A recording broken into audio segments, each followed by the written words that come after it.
Hey guys, welcome back to the AR YouTube channel. और hustle and flow नाम की एक मूवी का प्रमोशन करने के लिए इस फिल्म की लीड एक्ट्रेस टेरेन मैनिंग एक फंक्शन में जा रही थी। इसके लिए उन्होंने जेट ब्लू एयरलाइन का टिकट लिया, लेकिन कुछ ही पल में ये प्लेन उन्हें मौत के मुंह में ले जाने वाला था। उड़ान के कुछ ही देर बाद प्लेन का लैंडिंग गियर अचानक से 90 डिग्री में रोटेट हो गया। लाख कोशिशों के बावजूद भी लैंडिंग गियर को सीधा नहीं किया जा सका। किस्मत का खेल देखिए, प्लेन में बैठे पैसेंजर्स लाइव न्यूज देख रहे थे और उस न्यूज में वो अपना ही न्यूज ब्रॉडकास्ट होते हुए देख पा रहे थे। क्या हुआ था इस प्लेन के साथ, कैसे इस प्लेन को लैंड कराया गया टूटे हुए पहियों की मदद से, जानेंगे पूरी कहानी आसान भाषा में आज के इस वीडियो में। 21 सितंबर 2005 कैलिफोर्निया 140 पैसेंजर्स के साथ 6 crew members jet blue flight 292 में सवार होने लगे। ये एयरबस A320 का एक आधुनिक प्लेन है। इस प्लेन को John F Kennedy international airport जाना था। शाम के 3:17 प्लेन कैलिफोर्निया से उड़ान भरा। इसके बाद पायलट ने लैंडिंग गियर को ऊपर कर दिया, लेकिन लैंडिंग गियर में एक बहुत बड़ी समस्या आ गई।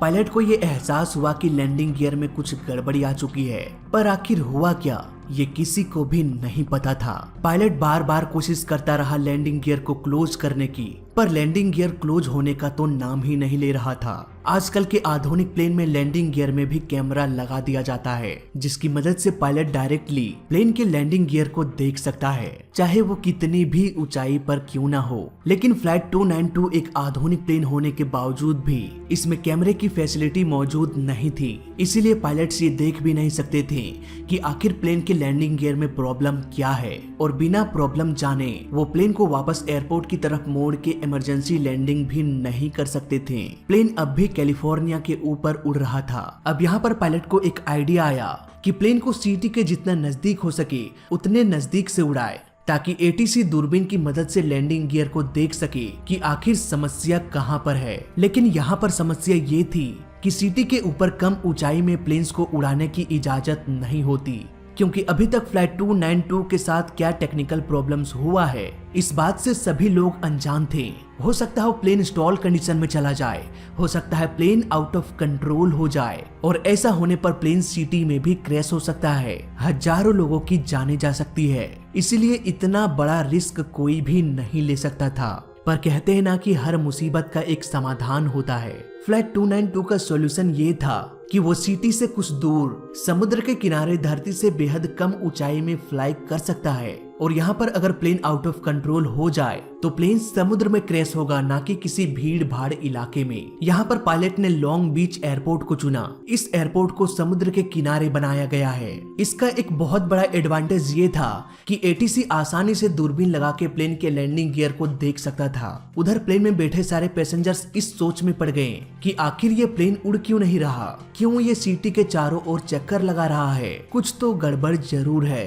प्लेन धीरे धीरे नीचे आता गया। जब ATC ने प्लेन के लैंडिंग गियर को देखा तब उनके भी होश उड़ गए। प्लेन का फ्रंट व्हील 90 डिग्री में मुड़ चुका था। लाख कोशिशों के बावजूद भी लैंडिंग गियर का डायरेक्शन सीधा नहीं हो पाया। अब उनके पास बस एक ही रास्ता था, प्लेन को इसी मुड़े हुए पहिए के साथ क्रैश लैंडिंग करा देना। ऐसा करने के लिए उन्हें एक बड़े रनवे की जरूरत थी, ताकि प्लेन को रोकने के लिए पर्याप्त रनवे मिल सके। इसके लिए फ्लाइट 292 के पायलट ने लॉस एंजलिस इंटरनेशनल एयरपोर्ट में लैंड करने का डिसीजन लिया। लेकिन जैसा कि हम जानते हैं, हर इमरजेंसी या क्रैश लैंडिंग में सबसे बड़ा खतरा होता है प्लेन के टैंक में भरा फ्यूल। नॉर्मली प्लेन क्रैश में लोग नहीं मरते, बल्कि प्लेन क्रैश के बाद प्लेन में आग लगने से पैसेंजर्स की मौत हो जाती है। इसीलिए किसी भी प्लेन के इमरजेंसी लैंडिंग से पहले प्लेन के टैंक के सारे फ्यूल को खत्म करना जरूरी हो जाता है। ऐसा करने के लिए पायलट के पास 2 रास्ते होते हैं। पहला रास्ता, प्लेन के टैंक में एक वाल्व होता है।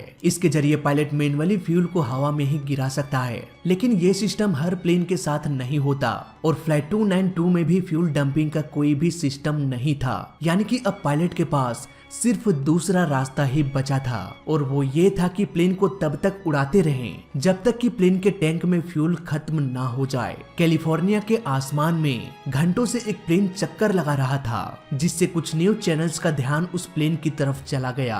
कुछ ही मिनटों में ये खबर आग की तरह फैल गई कि कैलिफोर्निया के आसमान में उड़ रहे एक प्लेन में मुसीबत आ चुकी है। इस खबर को सभी न्यूज चैनल्स में लाइव दिखाया जाने लगा। प्लेन के अंदर बैठे सभी पैसेंजर्स भी लाइव टीवी के जरिए अपने ही न्यूज को अपने स्क्रीन में देख पा रहे थे। अब सारे पैसेंजर्स को भी ये पता चल चुका था कि उनका प्लेन भारी मुसीबत का सामना कर रहा है। अब पैसेंजर्स बस इंतजार कर सकते थे कि कब प्लेन का फ्यूल खत्म होगा और कब ये प्लेन क्रैश लैंडिंग करेगा। हमें जिंदगी मिलेगी या फिर मिलेगी मौत। जरा सोच के देखिए वो पल कैसे गुजरा होगा। फ्लाइट 292 करीब 2 घंटों तक उड़ान भरता रहा।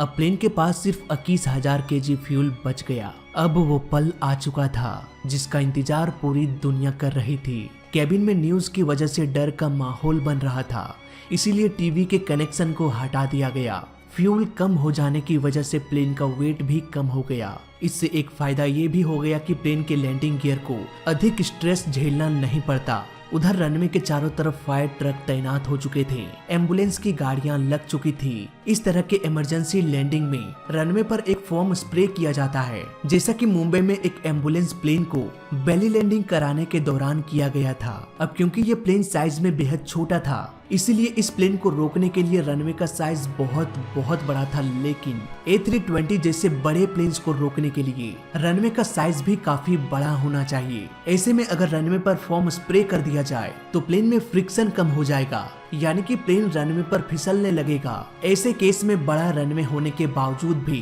प्लेन फिसलते हुए रनवे के बाहर भी जा सकता है। इसीलिए इस केस में फोम को स्प्रे नहीं किया गया, जो कि एक अच्छा डिसीजन था। प्लेन अब धीरे धीरे रनवे से अलाइन होते हुए रनवे की तरफ बढ़ने लगा। धीरे धीरे प्लेन का पिछला व्हील रनवे से टच डाउन किया। यहाँ पर पायलट्स को ये ध्यान देना था कि वो जितनी देर तक हो सके प्लेन के नोज व्हील को ऊपर ही रखे, रनवे से टच ना होने दे। यहाँ पर पायलट ने बिल्कुल ऐसा ही किया, लेकिन जैसे ही प्लेन का नोज व्हील रनवे पर टच डाउन किया, वैसे ही प्लेन का नोज व्हील रगड़ खाते हुए ब्लास्ट कर गया। तेज फ्रिक्शन की वजह से धुआं निकलना भी शुरू होने लगा। इसका एक रियल इमेज भी आप देख सकते हैं। रनवे पर करीब 10,090 फीट रगड़ खाने के बाद फाइनली ये प्लेन रुक गया। सभी लोगों की जान में जान आ गई। ऐसा लगा जैसे नई जिंदगी मिल गई हो। प्लेन के अंदर सभी लोगों को सुरक्षित निकाल लिया गया।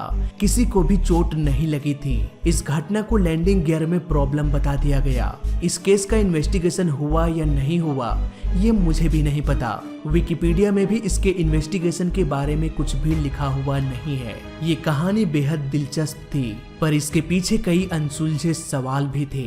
इन सवालों का मैंने अपने स्तर से इन्वेस्टिगेशन किया, इसलिए आप सभी से अनुरोध है कि इसे ऑफिशियल रिपोर्ट ना समझें।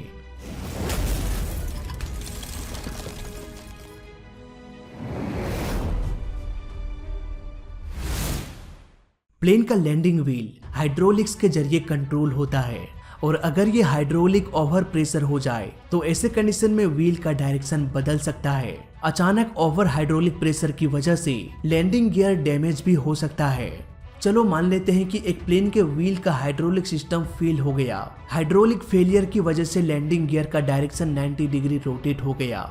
ऐसे केस में नॉर्मली हाइड्रोलिक सिस्टम को ऑफ कर दिया जाता है। इसके बाद लैंडिंग व्हील को सीधा करके दूसरे हाइड्रोलिक सिस्टम को ऑन कर दिया जाता है। इसके बाद प्लेन आसानी से लैंड कर सकता है। आपके जानकारी के लिए बता दूं कि प्लेन में 2 या 3 हाइड्रोलिक सिस्टम होता है। अगर पहला फेलियर हो जाए तो दूसरा, और अगर दूसरा भी फेलियर हो जाए तो तीसरा काम में आ जाए। लेकिन ऐसा सिर्फ बोइंग के प्लेन्स में ही किया जा सकता है, क्योंकि बोइंग के प्लेन्स में आसानी से हाइड्रोलिक सिस्टम को ऑफ किया जा सकता है। लेकिन एयरबस के साथ ऐसा नहीं किया जा सकता, और फ्लाइट 292 एयरबस A320 का ही मॉडल था। हालांकि कुछ एयरबस के हाइड्रोलिक सिस्टम को ऑफ किया जा सकता है, पर इसका प्रोसेस ना थोड़ा सा कॉम्प्लेक्स है। अगर आप किसी एक चीज को ऑफ करते हैं तो उसके साथ साथ दूसरा और तीसरा चीज भी काम करना बंद कर देगा। फॉर एग्जाम्पल, अगर आप एयरबस के हाइड्रोलिक सिस्टम को ऑफ करते हैं तो प्लेन के इंजन का जनरेटर भी ऑफ हो जाएगा, और ये सिर्फ एक एग्जाम्पल नहीं है, ऐसा एयरबस के प्लेन्स में कभी कभी हो जाता है। अगर आप में से कोई एयरबस के पायलट हैं तो आपको इस प्रॉब्लम के बारे में जरूर पता होगा। ये छोटे छोटे प्रॉब्लम्स आते रहते हैं और भी छोटे छोटे प्रॉब्लम्स है, जैसे कि टॉयलेट पेपर को चेंज करने के बाद प्रिंटर ही काम करना बंद कर देता है, बल्ब को चेंज करो तो हो सकता है रेडियो काम करना बंद कर दे। खैर, मैं एयरबस की बुराई नहीं कर रहा, ये एक बेहतरीन प्लेन है। कुछ खामी बोइंग में है तो कुछ खामी एयरबस में भी है। धरती में कोई भी चीज परफेक्ट नहीं होती। हालांकि एयरबस के इन खामियों को दूर करने के बाद ही टेक ऑफ की इजाजत दी जाती है। तो फिलहाल इस वीडियो में अभी तक के लिए बस इतना ही। वीडियो अच्छा लगा तो लाइक कर देना, बुरा लगा तो डिसलाइक कर देना और दोनों ही केस में चैनल को सब्सक्राइब कर देना, क्योंकि इस चैनल में सीखने के लिए बहुत कुछ है। तो मैं मिलता हूँ आपसे अगले वीडियो में, तब तक के लिए देखते रहिए और सीखते रहिए। जय हिंद, वंदे मातरम।